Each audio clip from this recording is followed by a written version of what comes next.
Hello everybody, welcome to Magnet Brains. और आज हम स्टार्ट करने वाले हैं क्लास 7th इंग्लिश की, जो आपकी गुलमोहर बुक है, उसकी एक न्यू पोएम जिसका नाम है अ सी ऑफ फॉलिएज। और आज हम कवर करने वाले हैं इसी पोएम की डिटेल में समरी। अगर आज के वीडियो से पहले आपने मेरा इसी पोएम से दिया गया जो फर्स्ट वीडियो है वो नहीं देखा है, जो कि एक्सप्लेनेशन पे बेस्ड है, तो आपको टेंशन लेने की ज़रूरत नहीं है, क्योंकि इससे पहले हमने एक वीडियो इसी पोएम से निकाला है जो कि डिटेल्ड एक्सप्लेनेशन पर बेस्ड है। अगर वो आपसे मिस हो गया है तो डोंट यू वरी, बिकॉज आज के जो समरी का वीडियो है उसमें हम लोग सब कुछ डिटेल में कवर करेंगे एंड कोई सभी इंपॉर्टेंट पॉइंट इसमें हम नहीं छोड़ने वाले। तो आइए स्टार्ट करते हैं समरी स्टार्ट करने से पहले पोएम का हम लोग जो है टाइटल देख लेते हैं, अ सी ऑफ फॉलिएज। सी का मतलब क्या होता है? समुद्र। एंड फॉलिएज का मतलब क्या होता है? फॉलिएज मतलब जब हमारे आसपास बहुत हरियाली होती है, बहुत ग्रीनरी होती है, यानी आप किसी ऐसे गार्डन या किसी ऐसे फॉरेस्ट या किसी ऐसी जगह पर हो जहाँ आसपास ऊपर नीचे हर जगह आपको ग्रीनरी, पेड़ पत्ते पौधे हरियाली दिख रही है, तो यानी वो फॉलिएज होता है। तो सी ऑफ फॉलिएज मतलब एक ऐसी जगह पे जब आप होते हो तो आपको ऐसा लगता है कि फॉलिएज यानी हरियाली के समुद्र में आ गए हो, जैसे कि हर जगह हरियाली है। तो उसी के बारे में आज हम इस पोएम की समरी में देखेंगे। पोएम की जो पोएटेस हैं, जिन्होंने ये पोएम लिखी है, उनका नाम है तोरू दत्त। ये एक फीमेल राइटर हैं, पोएट थी। बहुत जल्दी इनकी डेथ हो गई थी। She spent much of her short life in 2 spacious garden homes, Rambagan and Bogmari in west Bengal. तो बता रहे हैं कि जो तोरू दत्त है उनकी लाइफ बहुत छोटी सी थी, काफ़ी जल्दी छोटी एज में उनकी डेथ हो गई थी, और उन्होंने अपनी इस छोटी सी लाइफ को 2 बहुत बड़े गार्डन होम्स में बिताए, यानी जो उनके घर थे वो गार्डन्स के बीचों बीच थे और वहीं पर ही वो रहती थी हमेशा। 2 गार्डन होम्स में रही, पहला था राम बागान और दूसरा था बॉगमरी, और दोनों ही ये गार्डन्स वेस्ट बंगाल में थे। These gardens shaped her keen sense of observation and her response to color. क्योंकि ये गार्डन में रहती थी ऑल टाइम, इनके आसपास हरियाली थी, इनका कीन सेंस ऑफ ऑब्जर्वेशन हो गया, यानी पेड़ पौधे हरियाली को बहुत डीपली ऑब्जर्व करने लगी, हर चीज़ को नोटिस करने लगी, और इनका कलर को लेके बहुत अच्छा रिस्पॉन्स हो गया था। यानी जो कंट्रास्टिंग कलर्स होते हैं, यानी हर जगह सिर्फ ग्रीन तो नहीं दिख रहा होगा, कहीं लाइट ग्रीन के शेड दिख रहे होंगे, कहीं डार्क ग्रीन के शेड्स दिख रहे होंगे, कुछ कलरफुल फ्लावर्स दिख रहे होंगे, तो इनका कलर को लेके बहुत डीप सेंस ऑफ ऑब्जर्वेशन बन गया। A Sea of Foliage is a sonnet, a poem with 14 lines that describes Bogmary. तो ये जो पोएम है ये एक सोनेट है। सोनेट मतलब एक ऐसी पोएम जिसमें सिर्फ 14 लाइंस होती हैं। तो ये 14 लाइंस की आपकी पोएम है जो क्या डिस्क्राइब कर रहा है? तोरू दत्त के बॉगमरी वाले गार्डन को डिस्क्राइब कर रहा है। जो बॉगमरी वाला इनका गार्डन होम था उसको इन्होंने बहुत ब्यूटीफुली इस पोएम में डिस्क्राइब करा है। नेचर, प्रकृति की सुंदरता को इन्होंने डिस्क्राइब किया है। The poem begins with poet who says foliage has covered her garden like a sea. तो पोएम शुरुआत इस तरीके से होती है जिसमें हमारी पोएट तोरू दत्त कहती हैं कि उनका जो गार्डन था, बॉगमरी का जो उनका ये गार्डन था, उसको फॉलिएज ने मानो ऐसे कवर करके रखा है, ऐसे सराउंड करके रखा है जैसे कि मानो कोई समुद्र हो। यानी इनके बॉगमरी वाले गार्डन में आसपास हर जगह हरियाली ही हरियाली थी। जहाँ तक आप देखोगे, जहाँ तक आपकी नज़र जाएगी, आपको सिर्फ ग्रीनरी ही दिखेगी। The poet's garden is not just green as her garden has different variations of color. वो कह रही है कि मेरा जो गार्डन है वो सिर्फ ग्रीन कलर का नहीं है, आपको सिर्फ हर जगह ग्रीन कलर नहीं दिखेंगे, लेकिन डिफरेंट वेरिएशंस ऑफ कलर्स दिखेंगे। कहीं लाइट ग्रीन दिखेगा, कहीं डार्क ग्रीन दिखेगा, कहीं कलरफुल रेड कलर के फ्लावर्स दिखेंगे, कहीं येलो फ्लावर्स दिखेंगे, कहीं झरना दिखेगा। तो बहुत कलरफुल है मेरा गार्डन, सिर्फ एक बोरिंग ग्रीन कलर नहीं दिखेगा, बहुत कलरफुल और बहुत वाइब्रेंट है मेरा बॉगमरी का ये garden. Her garden is made up of sharp contrasting flowers of different colors.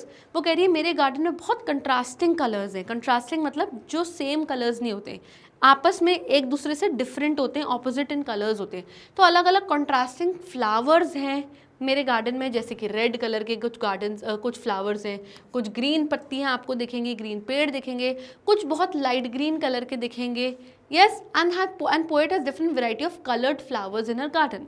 तो बेसिकली पोएट के गार्डन में बहुत अलग अलग कलरफुल वैरायटी है उनके गार्डन में। उनका एक ही कलर का बोरिंग कलर का गार्डन नहीं है।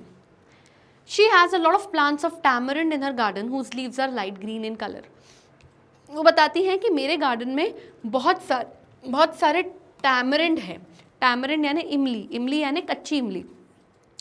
वो कह रही है कि मेरे गार्डन में बहुत सारे इमली के प्लांट्स हैं जो कि कलर में कौन से कलर के हैं, लाइट ग्रीन कलर के हैं, यानी अभी इमलियाँ कच्ची हैं, जब पकेंगी तब ब्राउन कलर की होंगी। तो बहुत सारे इमली के प्लांट्स हैं मेरे गार्डन में। The poet has a cluster of mango trees in her garden whose colour is dark green. तो वो कहती हैं कि मेरे गार्डन में मैंगो ट्रीज़ का क्लस्टर है। क्लस्टर यानी आम के पेड़ों के मानो गुच्छे बने हुए हैं मेरे गार्डन में, और ये जो गुच्छे हैं ये बहुत डार्क ग्रीन कलर के, इमली लाइट ग्रीन और मैंगो के जो गुच्छे हैं, पेड़ों के जो गुच्छे हैं वो बहुत डार्क ग्रीन कलर के हैं। There are palm trees among mango trees which look like grey pillars. और वो कह रही हैं कि जो आम के पेड़ों के गुच्छे हैं मेरे गार्डन में, उनके बीच में से पाम ट्रीज यानी जो ताड़ के पेड़ होते हैं वो बीच में से ग्रो हो रहे हैं, और लंबे लंबे पेड़ हैं ग्रे कलर के, और मानो कोई लंबे लंबे पिलर्स जैसे दिख रहे हैं। तो बहुत ही सुंदर नज़ारा है मेरे इस गार्डन में। As well as poet has pools in her garden over which beautiful simal trees are growing. कह रहे हैं पोएट के गार्डन में पूल्स भी हैं। अब पूल का मतलब यहाँ पर स्विमिंग पूल नहीं है, पूल का मतलब है यहाँ पर झरना। तो कह रहे हैं पोएट का गार्डन बहुत सुंदर है, वहाँ पर एक प्यारा सा झरना भी बह रहा है जिसके ऊपर से कौन सा पेड़ ग्रो हो रहा है, सीमल के ट्रीज ग्रो हो रहे हैं। अब सीमल का ट्री कौन सा ट्री होता है? सीमल का ट्री वो ट्री होता है जो कॉटन का होता है, रुई का पेड़ होता है, और उसमें रेड कलर के बहुत प्यारे प्यारे फ्लावर्स होते हैं।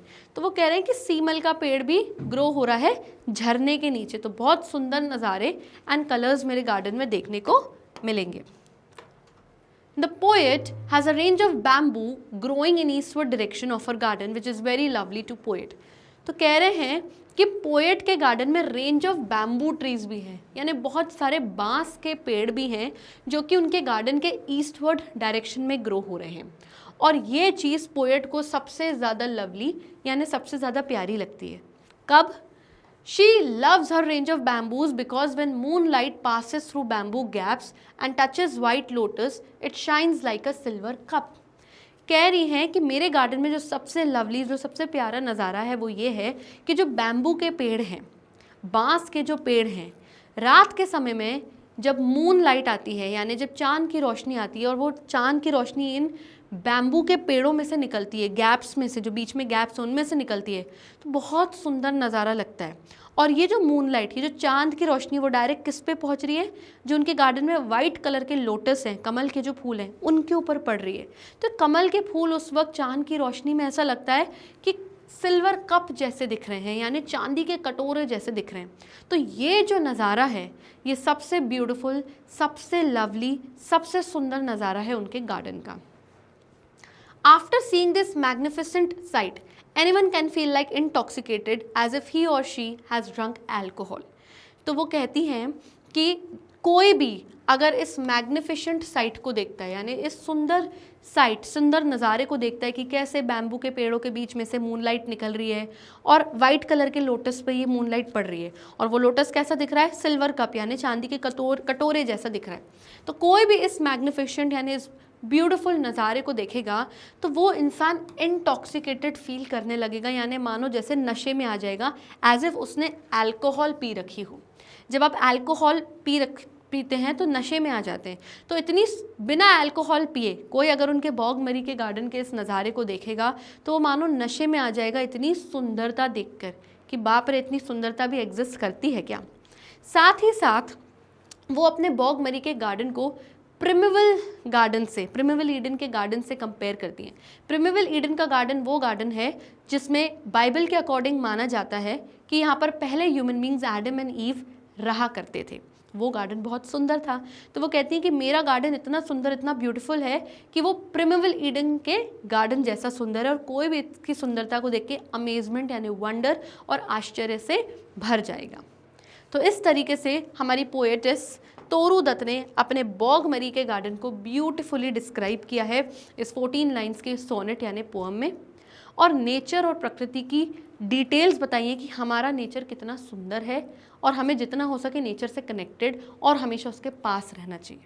ओके एंड यहाँ पे we come to the end of the session. I hope आपको एक ब्यूटीफुल सी छोटी सी प्यारी सी समरी अच्छे से समझ में आ गई होगी। वीडियो चाहे तो आप यूट्यूब पर भी देख सकते हैं, वहाँ ना मिले तो वेबसाइट पे जाइए जहाँ पर आपको हमारे सभी top courses, e notes, e books मिल जाएंगे एंड इनकी लिंक्स आपको हमारे डिस्क्रिप्शन बॉक्स में मिल जाएगी। तब तक लिए stay tuned, bye bye and take care.